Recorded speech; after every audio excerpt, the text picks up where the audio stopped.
we're going to be focusing on the future. What's the future for Pakistan in economic terms? But I want to start off with some specific questions which are people are really interested in, and I'll start with Ariba. Uh, Recently you did a story which was a very insightful story on the volatility, how it is affecting. You talked to a lot of bankers and talked about the volatility in the currency exchange, the currency market. So my first question is that the recovery that's happening now, a why is it happening? Why is the rupee gaining? And is it sustainable, do you think, or is there a chance that things can go south once again? So, to understand why the rupee is gaining right now, you need to look at why the rupee was losing its value back then. Primary reasons for that was that the interbank was short on dollars because of a number of reasons. But other than that, what happened is back then, there were major payments that need to be made for the petroleum or OMCs in the country. And those payments put a lot of pressure on the rupee because the interbank system did not have sufficient resources to meet those commitments at that time. That put a pressure on the rupee. And also the negative sentiment around whether we're moving into Sri Lanka territory also put in pressure. The minute things go south in the country, people start to dollarize their savings. That also put some more pressure on the rupee. Now, with the IMF agreement in sight, with the money coming in as well, hopefully very soon, things seem much calmer. There is some sense of the future coming in as well. And because of that, we can see the rupee is appreciating. However, even though the reserves are declining, so there is that. And the very fact that we won't see massive payments like we did last month also provides some pressure, so some support. Because we have stockpiles of fuel for the next month or so. Right. So, is there like a band, and a value where you think the rupee will eventually stabilize, or something in So, mind, some range? so last month was kind of like an anomaly behavior in the rupee. But it depends. It absolutely depends on the fact of whether we're going to see imports being curtailed further. At the moment, imports are being curtailed through not approving LCs or slowing down the process. So if that doesn't change, maybe we might see the rupee depreciate further once things start to normalize as well. And then plus following an IMF program, you do see the rupee depreciate. All right. So now I'm going to move to Amar, and my question would be that, like Ariba just mentioned, there's an aura of recovery. That things are going back in the right direction. Sentiments are high. PSX is rising. Rupee is rising. Do you think this recovery generally is just sentiment based, or are the fundamentals the same as they were back in March? Sort of like, is it like an illusion, or is it backed by fundamentals, as they say? Okay, stability is, I would say, short-lived more than anything else. And whether it's backed by fundamentals, I would say fundamentals are much worse than what they were in March, not because we have done anything special, but because globally things do not look so good. So we are eventually going towards a trough, some kind of global recession, and obviously that will have an adverse effect on Pakistan. Yes, there has been some recovery, but that recovery was from pretty low lows, I would say, because the rupee crashed about like 20% during 10 days or 15, 25, 20 days. And it's a recovery from that. So if you go back to March, the parity was somewhere around 170, 175. Fine, you back to like say 212. I mean, it's a recovery from 240 to 212, but that doesn't mean you're back to where you were in March. And the recovery, I would say, has largely been driven by a more protectionist measures where we're not really allowing a free flow of imports.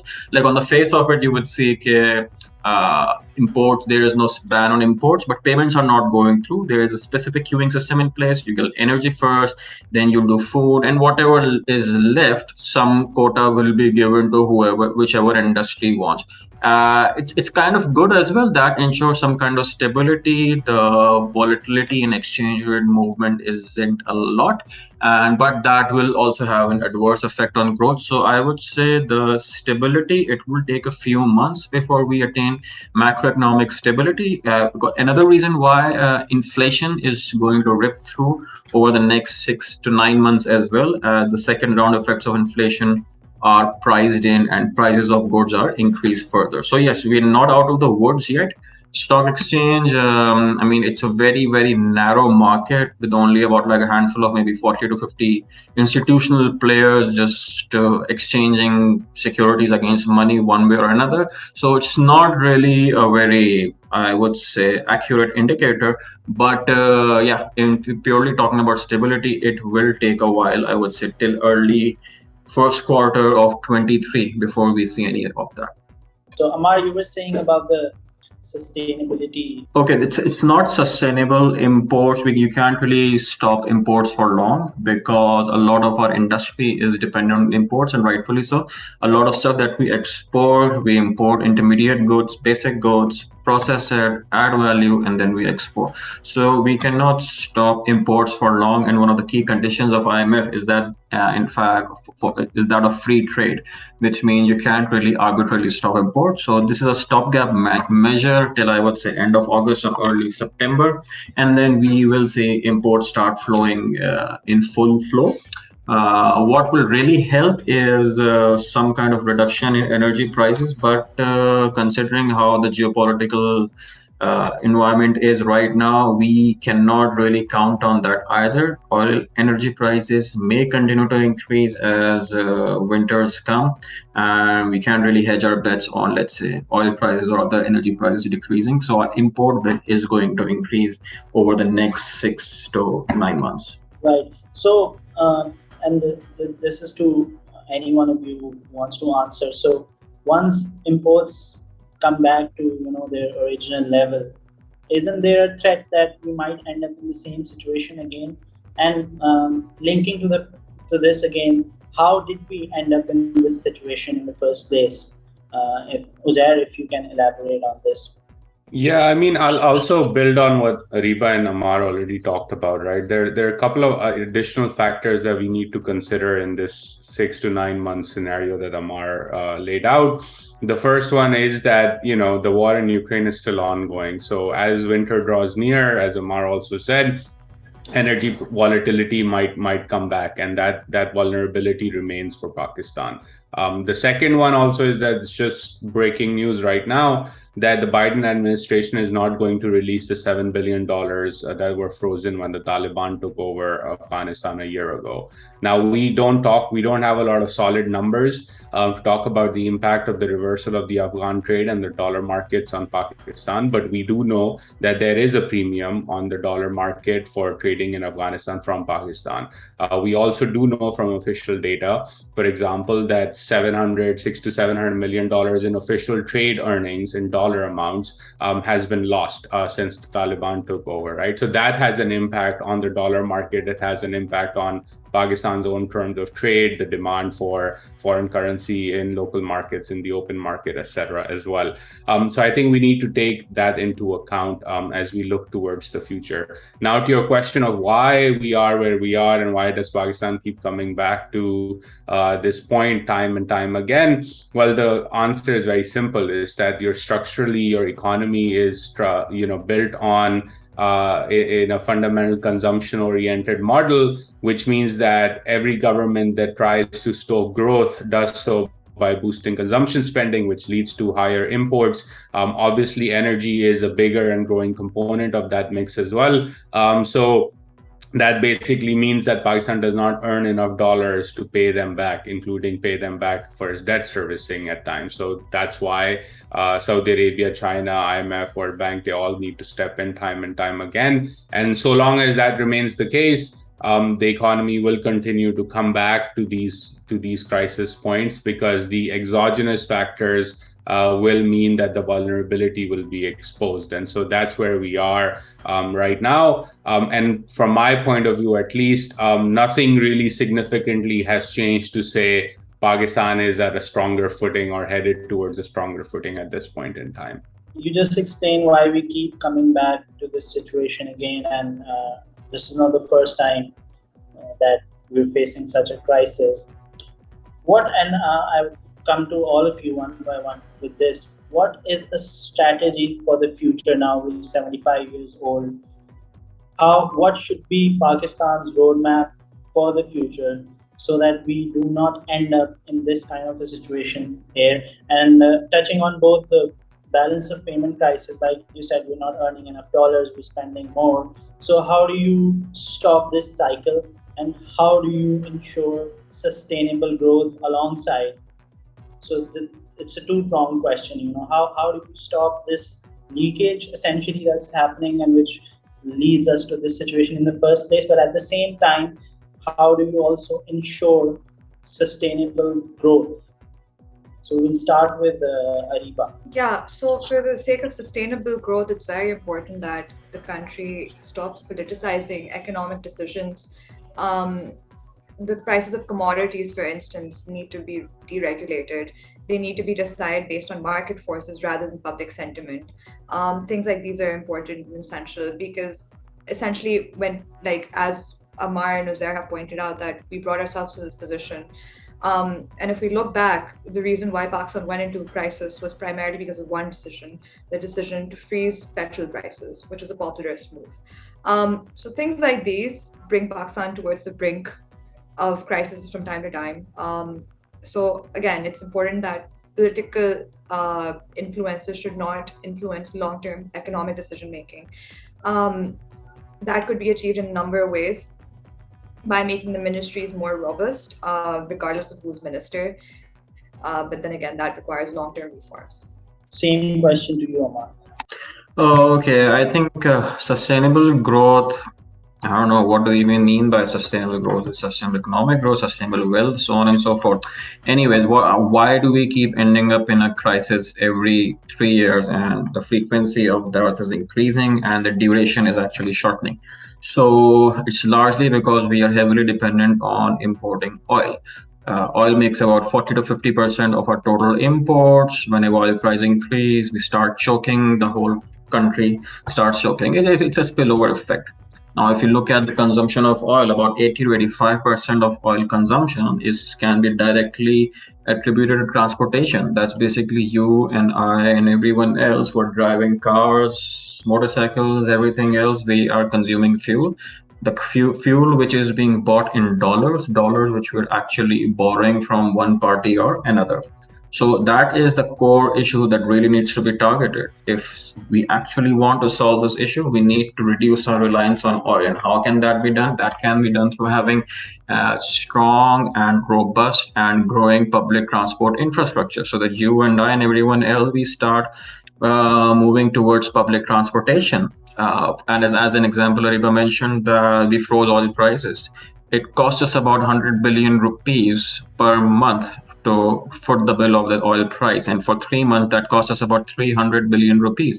Now 300 billion rupees, I always say, could have financed more than, I would say, 14 or 15 large-scale public transportation projects like the Green Line we have in Karachi. So why couldn't we do that?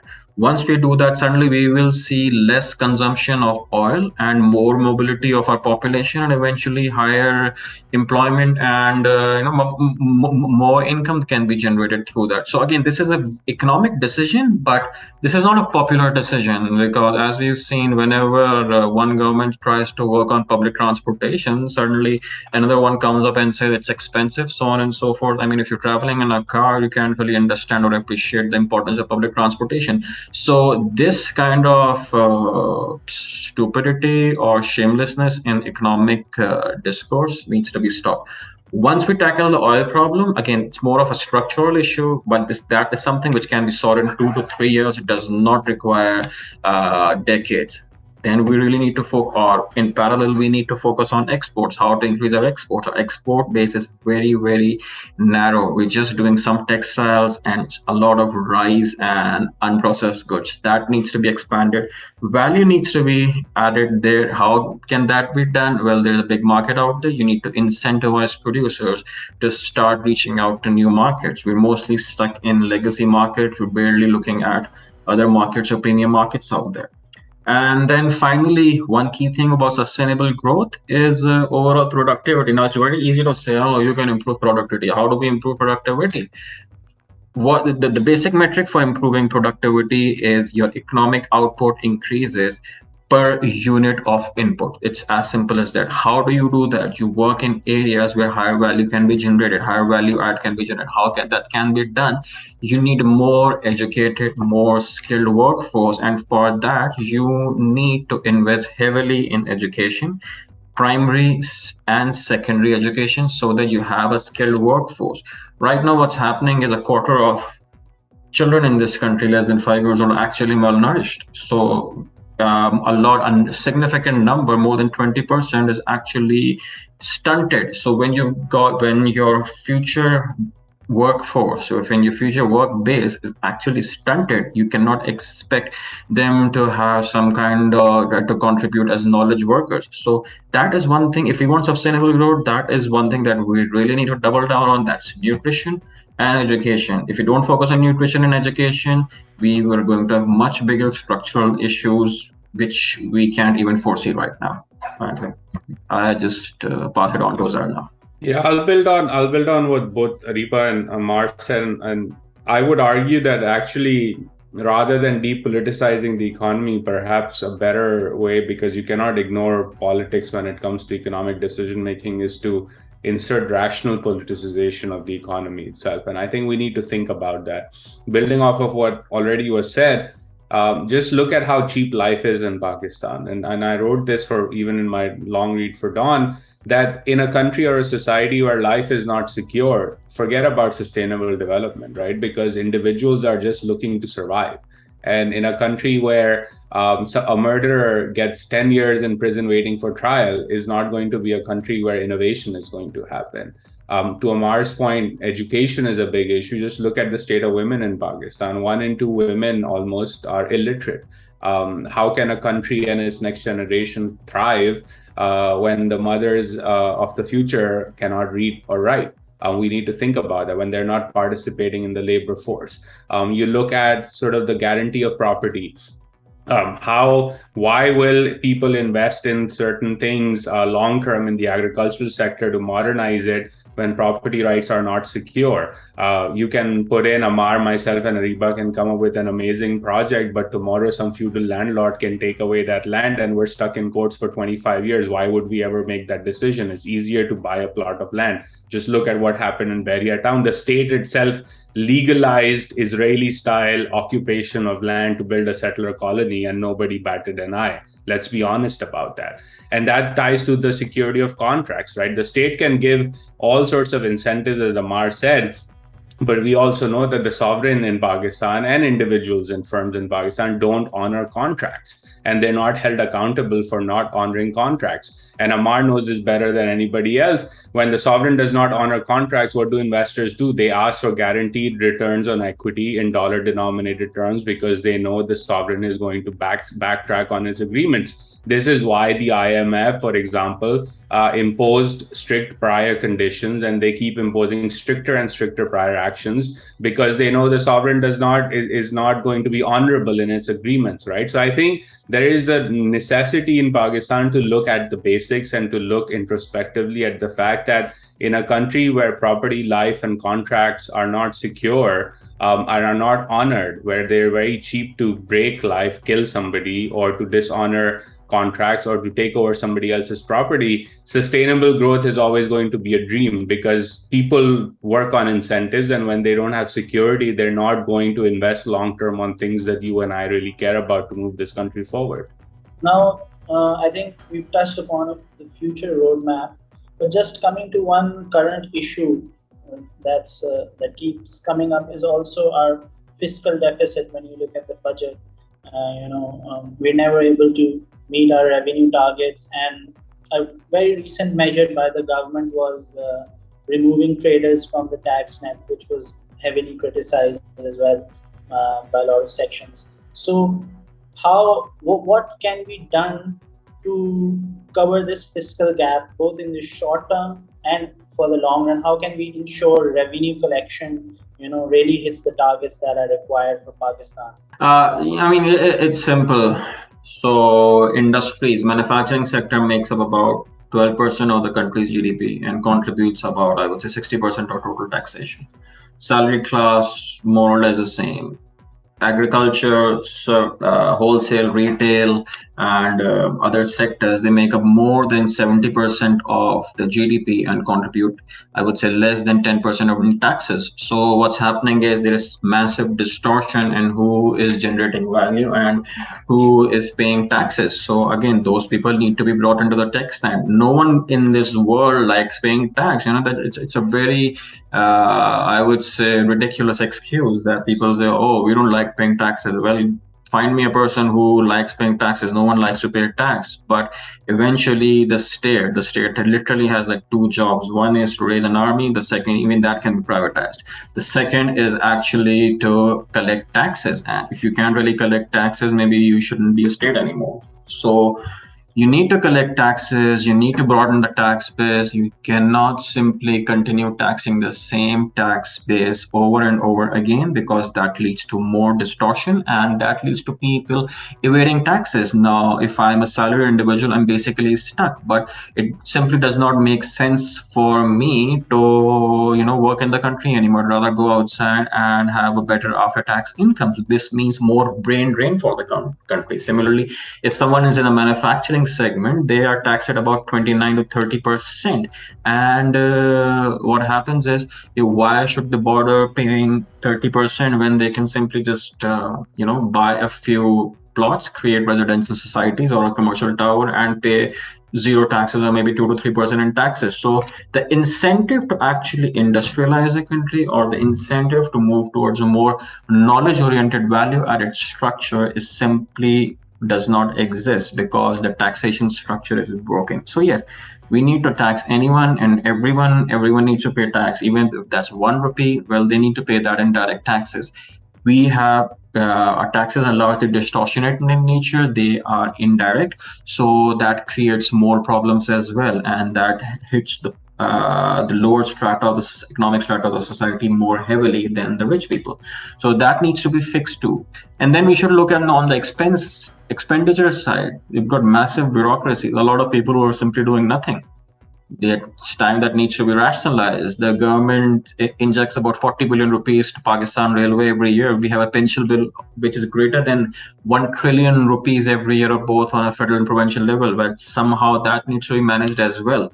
Till the time we figure this out, the fiscal deficit will continue to exist. Right. We're almost running out of time. So just one last question to Ariba is, a lot of people have asked me this to ask you guys.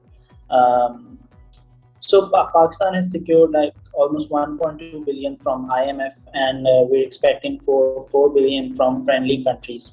So the government has continuously said that for the next year, for the next 12 months, they've secured like somewhere between 30 to 40 billion in funding. Where is the other 30 billion coming from? So the IMF, the friendly countries, what they're hoping for is to raise more and also to bring in more from other countries as well. They're also hoping for more remittances coming in as well. So the country is hopeful on boosting its reserves through these means. But again, when these political statements are made, there is more words than actual essence or actual substance behind it.